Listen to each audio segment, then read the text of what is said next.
il y a quelque chose de très très gros qui est en train de se passer avec un indicateur qui est en train de bouger anormalement et ce depuis l'arrivée des taxes douanières mises en place par Donald Trump aux États-Unis. Et il faut vraiment que je vous en parle en vidéo parce que ça va conditionner le marché des crypto-monnaies. Et je pense qu'actuellement, on est sur le point d'avoir une des plus belles opportunités pour réinvestir justement sur le marché des actions, mais aussi sur le marché des crypto-monnaies.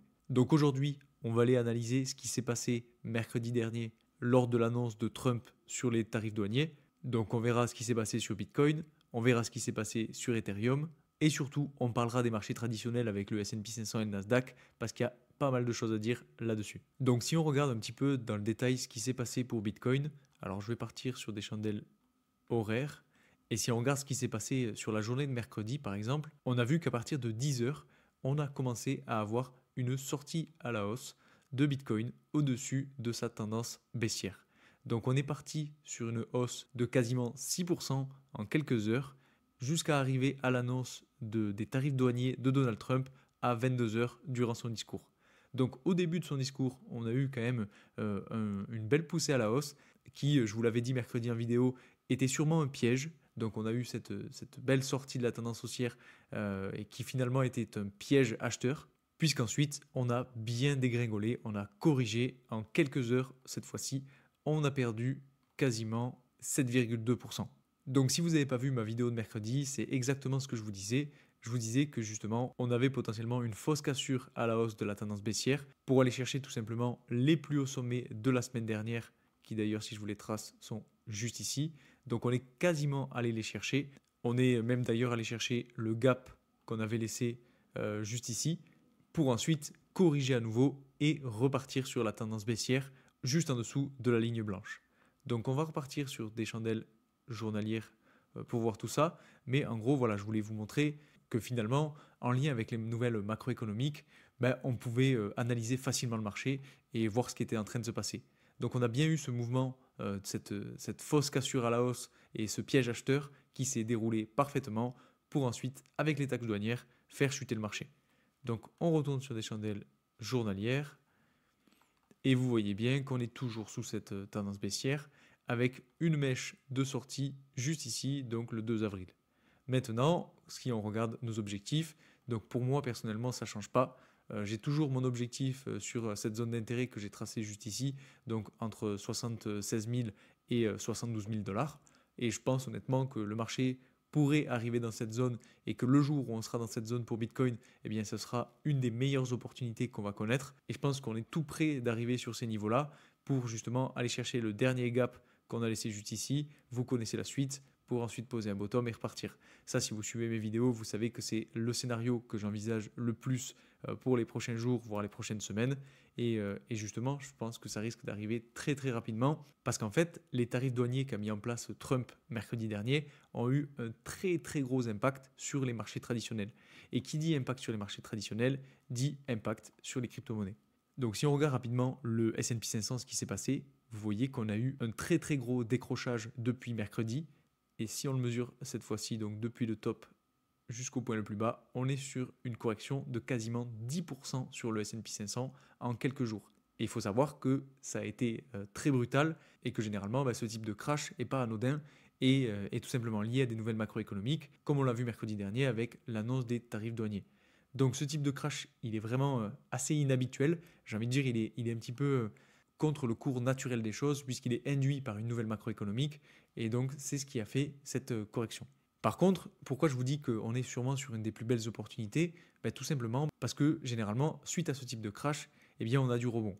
On a eu un petit peu la même chose qui s'est passé autour de août 2024, puisque si on le mesure sur le S&P 500, on avait eu une correction pareil d'à peu près 10%. Bon là, on est plus sur 8,5%, mais juste après, on avait bien rebondi et on avait fait un nouvel ATH sur le S&P 500.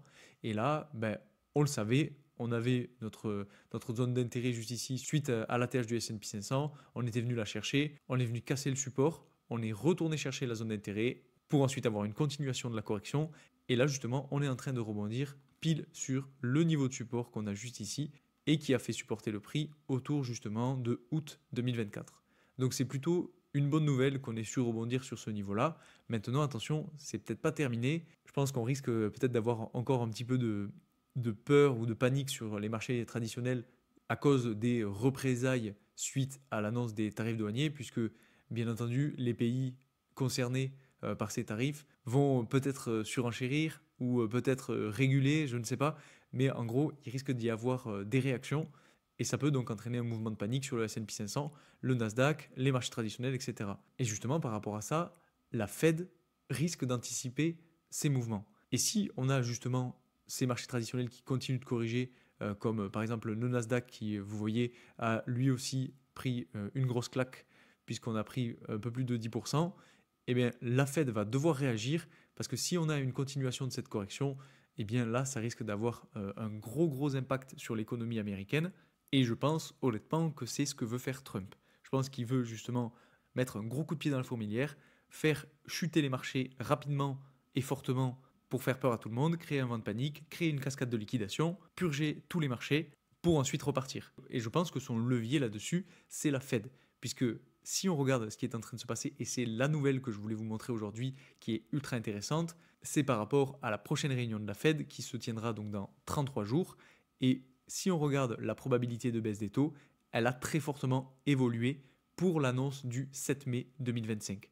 Alors, je vous dis qu'elle a évolué et elle a évolué dans le bon sens sur une baisse des taux potentiels qui se rapproche de l'équilibre. Parce que souvenez-vous, je vous avais déjà présenté ce graphique, on était sur 96% de chances de ne pas baisser les taux le 7 mai prochain.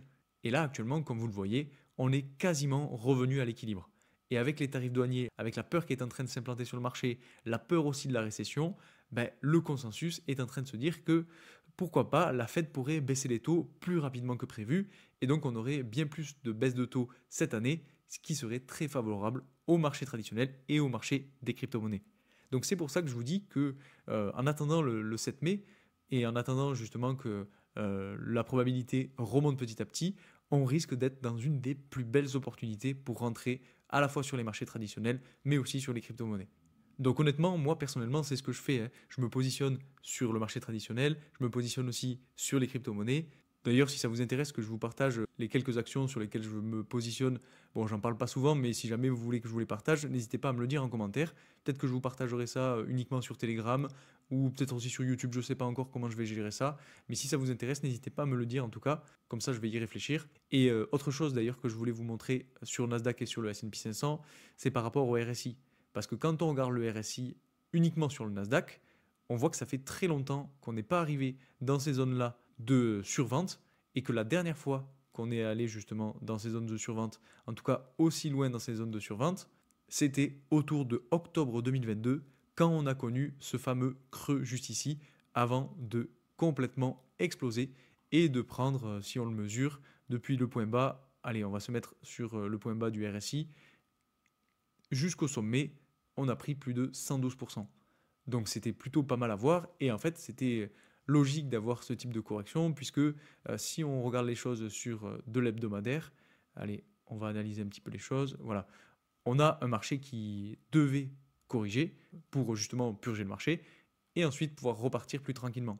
Alors je vous avoue que la correction était assez longue et ça a permis de bien purger le marché, mais c'est généralement ce qui se passe, hein. Dans toute montée, dans toute poussée à la hausse, on a souvent des phases de correction. Alors ici, si je dis pas de bêtises, c'était le crash du Covid. Donc là, pour le coup, on a quand même perdu pas mal en très peu de temps. Là, c'est de l'hebdomadaire, hein, donc attention, on est sur 3 semaines avec un moins 30, voire 33%. Donc c'est ce type de correction qui font que ben, on arrive à purger le marché.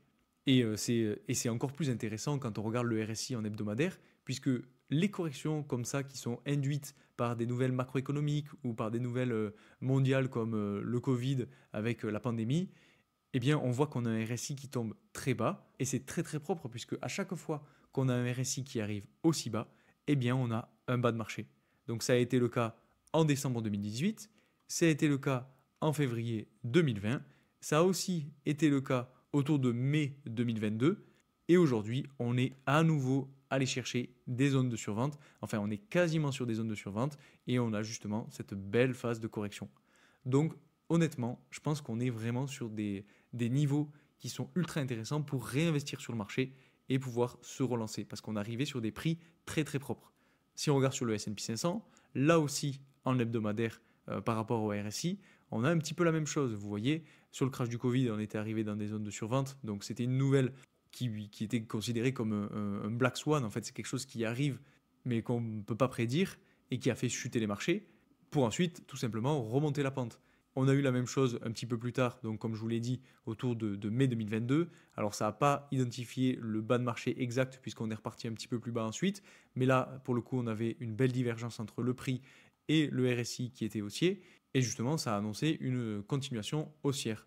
Et là, actuellement, on a un RSI qui est très bas, qui a chuté très très vite, très fort, de façon similaire à la chute du Covid, ce qui me fait dire que selon moi, là aussi, pour le S&P 500, on est sur une très belle opportunité. Donc je pense que en fait, cette correction sur les marchés traditionnels va avoir un impact sur le prix du Bitcoin et le prix des crypto-monnaies. Si on regarde rapidement ce qui se passe en hebdomadaire par rapport au RSI, alors attendez, je vais supprimer ça. Voilà. Si on regarde sur le RSI, donc, on a un petit peu la même chose. Donc cette fois-ci, on n'est pas arrivé dans des zones de survente, en tout cas en hebdomadaire, mais par contre, on est arrivé sur des niveaux qui sont généralement, là aussi, signes de bas de marché. Donc juste ici, vous voyez, en septembre 2023, on avait eu un bas de marché suite à une longue phase de latéralisation. Ensuite, on avait trouvé le sommet juste ici avec un RSI dans des zones de surachat. On était reparti plutôt en phase latérale ou phase baissière avec l'identification d'un point bas juste ici et un RSI qui revient à peu près au même niveau où il était à ce niveau-là. Ensuite, on est remonté, on est retourné chercher des zones de surachat, on fait un nouveau sommet sur le Bitcoin et on recorrige une nouvelle fois pour retourner sur les mêmes niveaux sur le RSI autour de 45, entre même 40 et 50.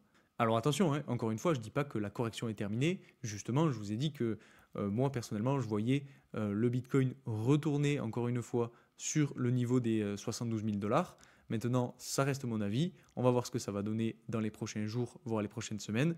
Et le point le plus important, je vous en ai déjà parlé, c'est justement cette variation assez importante du pourcentage lié à cette prochaine réunion de la Fed et cette prochaine potentielle baisse des taux. Donc pour résumer rapidement, en gros, ce que je pense, c'est que le gouvernement de Trump fait un petit peu volontairement baisser les marchés pour, comme je vous l'ai dit, faire peur à tout le monde, purger le marché, pour relancer l'économie petit à petit. Et en fait, il le fait de façon à mettre la pression sur la Fed pour qu'elle baisse les taux et pour relancer l'économie. Donc pour ça, il met en place des tarifs douaniers, ce qui va augmenter tout simplement le risque de ralentissement de l'économie. Et pour essayer de sauver l'économie et pas rentrer en récession, la Fed a un levier très puissant qui est donc de baisser les taux.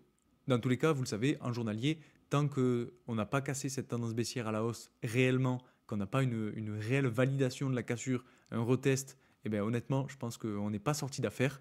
On est toujours sur cette dynamique baissière comme on l'a depuis maintenant janvier 2025. Et donc encore une fois, il va falloir être patient avant d'avoir un dénouement. D'ailleurs, par rapport à ça, je ne vous l'ai pas dit en début de vidéo, mais je voulais rapidement vous parler de Solana. Parce que sur Solana, on est un petit peu passé en dessous du niveau de support dont je vous ai parlé. Mais pour le coup, en fait, je pense que c'est pas si grave que ça. Parce qu'on a toujours le scénario, alors je vais me mettre en hebdomadaire pour que ce soit plus clair. Mais en gros, on a toujours ce scénario haussier qui pourrait se dessiner. Alors avec peut-être une phase de latéralisation un petit peu plus longue que prévu. Et donc si on élargit un petit peu le niveau de support, voilà, et qu'on va jusqu'à la dernière mèche qu'on avait faite le 5 août 2024, qui va correspondre plus ou moins à la petite phase de latéralisation qu'on avait faite autour du mois de février 2024, eh bien on a toujours un Solana sur des niveaux ultra intéressants. Et honnêtement, ça m'étonnerait quand même de voir Solana continuer de corriger encore plus, parce que derrière, on n'a quand même pas trop de niveaux intéressants à aller chercher. Les prochains fair value gap, si je dis pas de bêtises, ils sont bien plus bas. Alors, attendez, là, j'ai pas mis la bonne. Alors, je vais éviter de faire des bêtises. Voilà, je voulais mettre ça. Voilà, les fair value gap, ils sont bien plus bas. Vous voyez, on est sur les 50 $. Alors, je dis pas que c'est impossible, que Solana peut pas retourner chercher les 50 $, mais quand même, si on a un retournement haussier de la part du Bitcoin dans peut-être les prochaines semaines, et que on va chercher les 72 000 $ sur Bitcoin et qu'on fait une correction d'à peu près 15%, ça m'étonnerait que Solana vienne corriger de quasiment 80% pour aller chercher ces fair value gap qu'il a laissé juste ici. Donc si on vient corriger, qu'on va chercher, pourquoi pas, le plus bas qu'on a laissé juste ici autour des 80 $, ce serait selon moi le bout du monde. Honnêtement, je ne vois pas Solana aller en dessous des 80 $, surtout qu'on a un RSI qui est déjà très bas. Alors certes, on a encore un petit peu de marge avant d'aller chercher les zones de survente, ce qui pourrait justement pousser le prix à aller chercher un petit peu plus bas. Mais honnêtement, je ne vois pas le prix aller chercher les 50 $, voire les 25 $. Là, pour le coup, ça voudrait dire qu'on retournerait en fait dans cette phase d'accumulation, où là, je ne l'ai pas bien tracé du tout. Je vais le tracer beaucoup mieux avec un rectangle. Voilà la phase d'accumulation qu'on peut tracer comme ceci. Je vais enlever les fair value gap pour que ce soit plus clair. Et voilà, donc je me dis qu'honnêtement, si on retourne chercher les 50 $ sur Solana, bah là, d'un, je serais très étonné, et de deux, bah, ce sera une très belle opportunité pour réinvestir. Donc je pense que les paliers à surveiller, c'est déjà celui-ci. Là, on y est, on est sur quasiment le niveau symbolique des 100 $ sur Solana.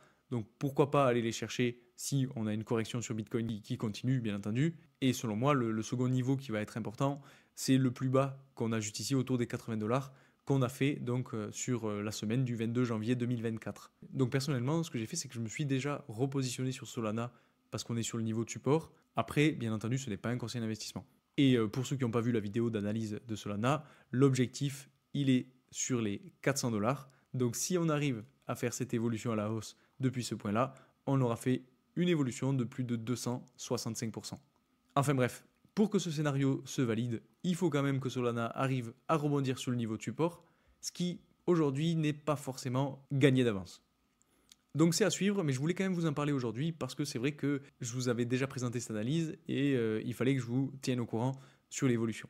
Rapidement, si on regarde ce qui se passe sur Ethereum, donc là, il n'y a pas grand-chose à dire de plus que ce que je vous ai dit mercredi dernier, parce que vous voyez qu'on est toujours sur le niveau de support. Alors si on regarde ce qui se passe en journalier, on avait donc ce fameux double bottom qu'on était en train de faire.